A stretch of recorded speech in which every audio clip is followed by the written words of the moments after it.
সকাল থেকে অশান্তি, ভোট দিতে বাধা, ক্ষোভ উগড়ে দিচ্ছেন সাধারণ মানুষ। অশান্তির মুখে অসহায় পুলিশও। একদম ফার্স্টে ছিলাম আমরা, 2-5 দিনের পরে ছিলাম। আমাদেরকে ভোট দিতে দিল না, সব সাতবাড়ি থেকে লোক নিয়ে এসলো, সব তৃণমূল প্রার্থী নিজে। আর প্রার্থী নিজে পিস্তল বের করে সবাইকে দিচ্ছে। আমার হাজব্যান্ড ছিল ঘরের ভেতর, তাকে বের করে এসে একদম টানাটাড়া করছে। কেউ কিছু বলছে না, পুলিশও কিছু বলছে না। আমরা লাইনে ছিলাম, পুলিশে কিচ্ছু বলেনি, কোনো পুলিশে কিছু বলেনি।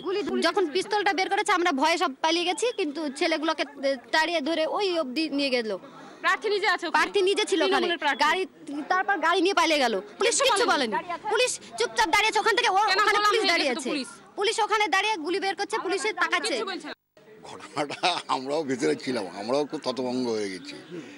ঘটনাটা ওই এজেন্ট জোট পার্টিকে নিয়ে চলে গেল, এই ক্যান্ডিডেট টিএমসি পার্টির লোক নিয়ে গেল, আর্মস নিয়ে গেল। আমার দেখলাম তো সবাই বললো আর্মস নিয়ে গেছে।